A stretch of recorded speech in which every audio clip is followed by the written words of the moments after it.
Ok, gente, nós vamos agora então tentar mostrar uma linha do tempo com tudo que nós vimos até agora, os primeiros 500 anos do cristianismo. Aqui nós temos então os anos de 5 em 5 anos. Aqui acontecimentos importantes, com o ano em que aconteceram. E aqui a gente exibe então alguns personagens com o ano de nascimento, o ano de morte. E onde tem uma barra mais grossa, aqui é a transição para outro século. Então vamos começar com o primeiro século. No primeiro século nós temos a pessoa do nosso Senhor Jesus Cristo, que nasceu provavelmente lá no ano 4 antes de Cristo e morreu e ressuscitou no ano 30. E aí no primeiro século nós temos alguns pais da igreja importantes: Clemente de Roma, aqui, Inácio de Antioquia, e aqui em alaranjado nós temos os imperadores que perseguiram a igreja, começando então com o Nero. A primeira perseguição, no ano 64, houve o incêndio de Roma, em que ele culpou os cristãos, quando na verdade o que se crê é que ele mesmo pôs fogo em Roma. Temos aqui Policarpo, que nasceu no ano 69, falamos bastante de Policarpo. E aqui já a segunda perseguição com Domiciano. No ano 70 houve a destruição de Jerusalém, que nós também comentamos. Vamos verificar algumas coisas do... Vamos seguir aqui, vamos ver algumas coisas do segundo século. No primeiro século não tivemos muitos acontecimentos. No segundo século nós tivemos, então Policarpo ainda viveu muitos anos no segundo século. Aqui a terceira perseguição com Trajano, que impôs o padrão de Trajano, assim chamado. E aqui nós temos então, no ano 100, nasce Justino Mártir, que foi um dos apologistas, o principal apologista. Ele se converteu no ano 130. Em 135 ele escreveu o Diálogo com Trífo, que vocês lembram, é aquele judeu. Aqui em 144 já ocorre a excomunhão de Márcio. Então Márcio ele aparece muito cedo na história da igreja. Na metade do segundo século, na primeira metade do segundo século, o Márcio já está ativo e é combatido por Justino Mártir, por Irineu, que são os pais da igreja que estão aqui presentes, além de Policarpo, que nós chegamos a comentar que encontrou com ele pessoalmente, segundo se crê. Justino ele escreveu a primeira apologia no ano 150, em 155 o martírio de Policarpo e o início do montanismo, que foi outra heresia que nós vimos também. Então aqui nessa época, segundo século, vem toda aquela parte que nós comentamos dos apologistas. Clemente de Alexandria, que vem depois, nasce depois. Justino Mártir, quando ele nasceu, já tinha 50 anos e o Irineu já tinha 30. O Justino Mártir, o Clemente de Alexandria, é também um apologista. Nós falamos também de Tertuliano, que nasceu no ano 160. Então aqui foi toda aquela nossa discussão dos apologistas, foi por essa época. Inclusive nós colocamos esses dois homens, Clemente de Alexandria e Tertuliano, nós colocamos frente a frente como duas visões diferentes em relação à postura que o cristianismo deveria ter em relação à cultura. Justino Mártir é morto em 165, o Irineu em 178 torna-se bispo de Lyon, e nesse ano também Celso escreve A Verdadeira Razão, em que ele ataca o cristianismo frontalmente. Mais tarde Orígenes, que ainda não era nascido, ele só vai nascer aqui, 185, vai atacar esse trabalho do Celso. Em 185, Irineu escreveu a sua famosa obra em 2 volumes, Contra Heresias. E no ano 196, Tertuliano começa a escrever, e no ano 200, Clemente de Alexandria começa a escrever. Vejam que aí nós já estamos entrando no 3º século. Nós falamos sobre o martírio de Perpétua e Felicidade. Isso ocorreu no ano 203, na perseguição sob Sétimo Severo.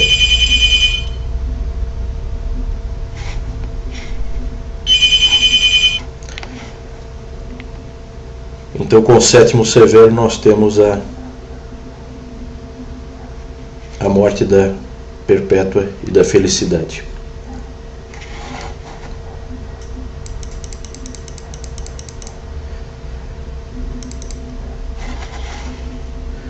Em 220, Orígenes começa a escrever. Em 248, ele escreve o livro dele Contra Celsum. Então, na verdade, aqui ainda existe um trabalho apologético acontecendo. Orígenes ainda pode ser considerado um apologista. Cipriano nasceu no ano 200 e tornou-se em 247 bispo de Cartago. Os escritos dele foram importantes para definir como seria a igreja mais tarde, e também o que ele escreveu foi importante na controvérsia donatista, porque ele esteve envolvido com a controvérsia novaciana aqui em 255, que tinha a ver com as pessoas que tinham caído na perseguição sob Décio, que foi aqui, de 249 a 251. Essas pessoas queriam depois retornar à igreja, nós vimos isso, e aí houve toda a controvérsia novaciana, porque muitas pessoas na igreja não queriam aceitar de volta quem tinha caído. Temos aqui, em 251, nasce Antônio o Eremita, que em torno dos 20 anos ele se converteu e foi ser o primeiro pai do deserto. Foi para o deserto do Egito e lá ficou por muitos anos, conforme nós vamos ver aqui na nossa linha do tempo. Temos aqui a perseguição sob Valeriano, que foi a 8ª, e aqui já nasce, em 263, nasce Eusébio de Cesareia, que é o pai da história da igreja, e que tem depois uma participação importante nos acontecimentos com Constantino e a conversão do Império Romano, que vai acontecer no 4º século. Aqui nós estamos no final do 3º século. Mais uma perseguição aqui com Aureliano, de 5 anos, e em 272 já nasce Constantino, alguns anos depois de Eusébio. Constantino seria depois o imperador que se converteria ao cristianismo.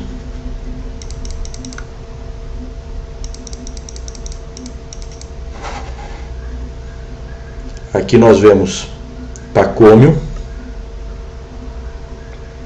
foi em verde nós estamos marcando os monges, então esse Pacômio foi o primeiro monge cenobita, que criou o monasticismo da vida comum, em grupos. Em 297 nós temos o nascimento do Atanásio, uma figura importantíssima na história da igreja. Ele convive um bom tempo com Eusébio, os dois são contemporâneos, mas Eusébio está em Cesareia e Atanásio em Alexandria. Temos então a grande perseguição, o início da grande perseguição em 303, com Diocleciano, perseguição generalizada, e essa perseguição leva, aqui em 312, ao início da controvérsia donatista em Cartago. No ano 312 foi o ano em que Constantino, que se tornou imperador em 306, em 312 Constantino teve a batalha e a vitória na Ponte Milvio, em que ele teve aquela visão que nós vimos e acabou vencendo essa luta e se tornando o imperador único do Ocidente. Em 313 nós tivemos o Edito de Milão, foi declarado o Edito de Milão, e aí ocorre o fim das perseguições.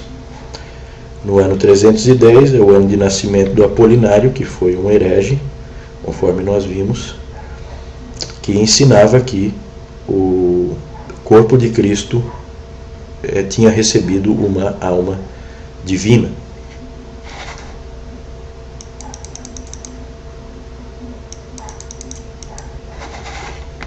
Seguindo então, no quarto século, nós já estamos aqui no quarto século,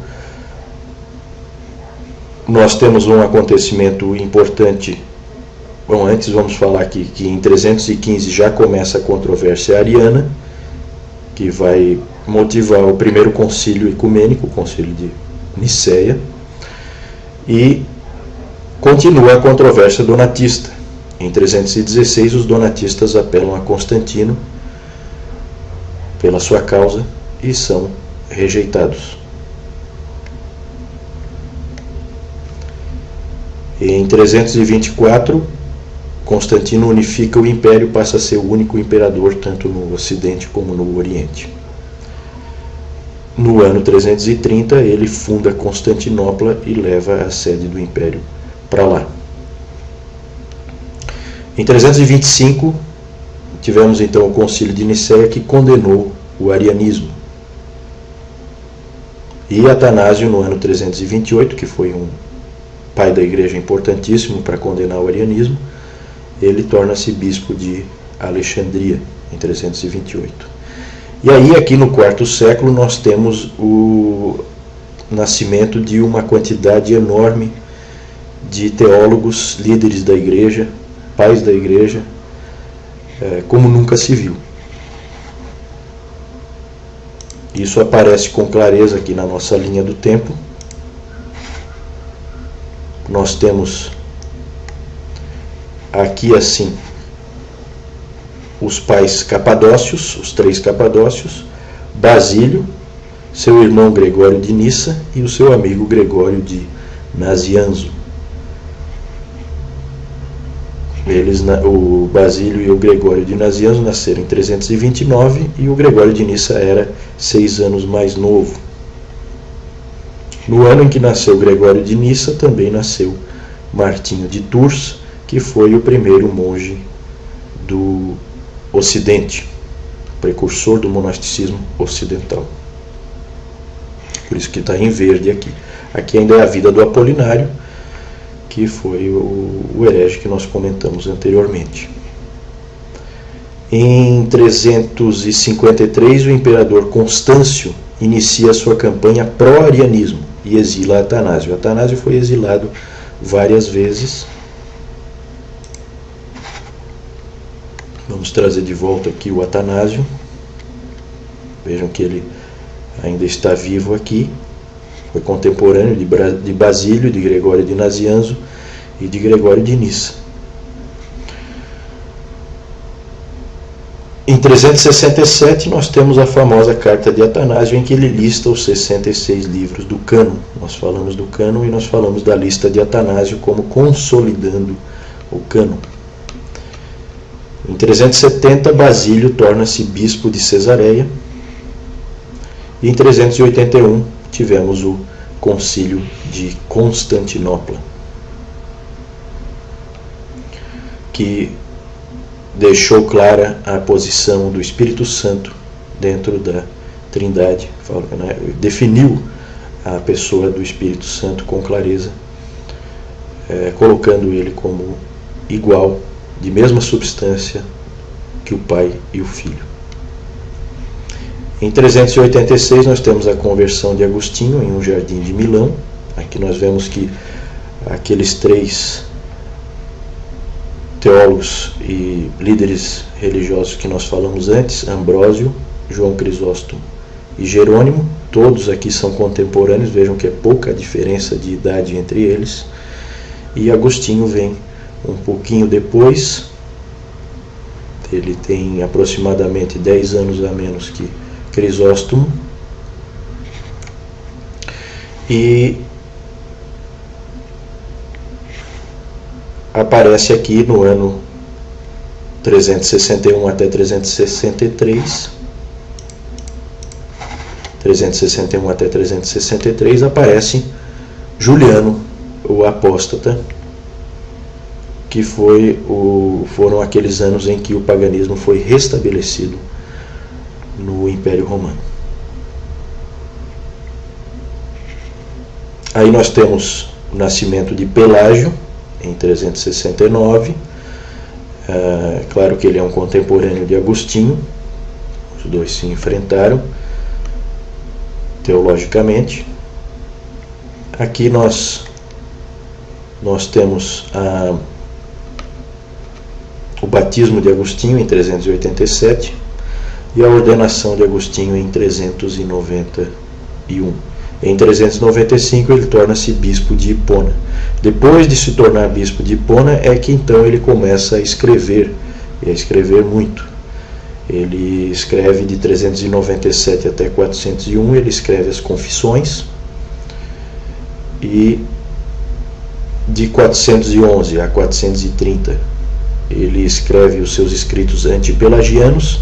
De 413 a 426 ele escreve o seu maior livro, o mais famoso, A Cidade de Deus. Em 410 ocorre um episódio importante na história do Império Romano, que é a queda de Roma diante de Alarico e os visigodos. Começa então toda a queda do Império Romano do Ocidente. Em 405 Jerônimo completou a Vulgata.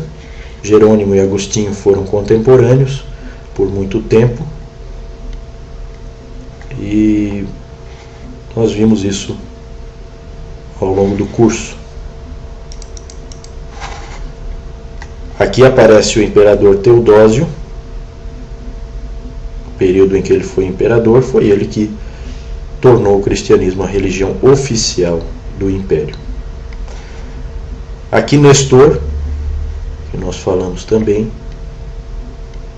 um herege, e nós falamos dele em toda a controvérsia das duas naturezas. E aqui em 390 surge a figura então daquele que é provavelmente o primeiro Papa, claramente se posicionando como Papa, que é o Leão I, e com ele surge de maneira mais clara a Igreja Católica Romana.